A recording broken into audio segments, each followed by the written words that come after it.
Ici, nous sommes au Jardin des Possibles qui appartient au Beauvallon, un hôpital psychiatrique de Namur.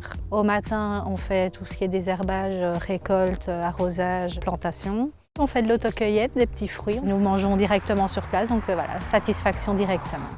Dès qu'on vient déjà à l'extérieur, c'est important pour eux, ils ne sont pas enfermés à l'intérieur. Ils voient directement quelque chose qui pousse, chose d'important pour eux, retour à la vie, de voir qu'on peut renaître, pour eux aussi psychiatriquement parlant. Au niveau concret, on a reçu la serre. C'est une serre autonome, donc elle s'ouvre et elle se ferme automatiquement en fonction des besoins. Le rendement est meilleur. On a reçu un chalet, on a reçu tous les arbres fruitiers qui sont ici autour et on a fait des cabanes pour les hérissons. C'est un échange humain. Moi, je leur apprends des choses, mais eux aussi peuvent m'apprendre pas mal de choses.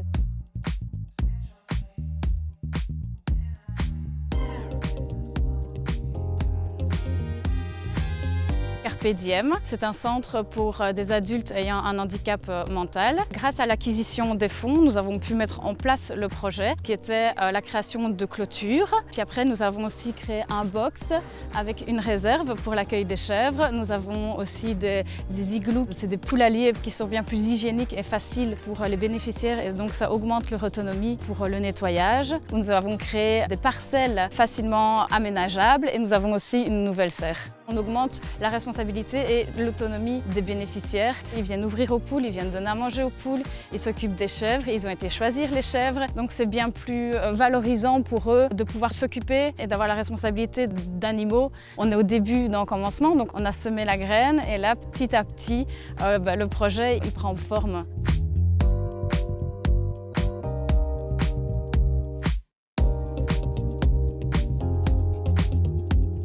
On a une asso Terra qui se m'accueille ici pour faire des activités autour de la promotion de la santé et de l'éveil à l'environnement. On a pris le parti de croiser les deux en se disant qu'en fait l'environnement contribue à notre santé, la santé humaine, et le fait de se remettre en lien avec la nature, avec le sauvage, permet aussi de mieux préserver l'environnement. Donc c'est du win-win en fait. On a bénéficié d'un subside issu du budget participatif et ça nous a vraiment permis d'acquérir une base de matériel pour pouvoir accueillir les gens au jardin et pouvoir commencer des activités via de l'outillage, via des ustensiles de cuisine et des outils d'animation. On a une approche assez multiculturelle et on essaye vraiment de toucher des publics qui sont assez éloignés de ce que pourrait être l'animation nature, etc. D'aller chercher des publics qui ont peut-être pas de jardin, qui vivent en appartement, et de les conscientiser, c'est quelque chose qui me manquait dans ce coin. On voit qu'être au jardin et faire au jardin, c'est un réel plus par rapport à rester dans une salle ou dans un contexte plus urbanisé, quoi. Donc oui, il y a de l'engouement.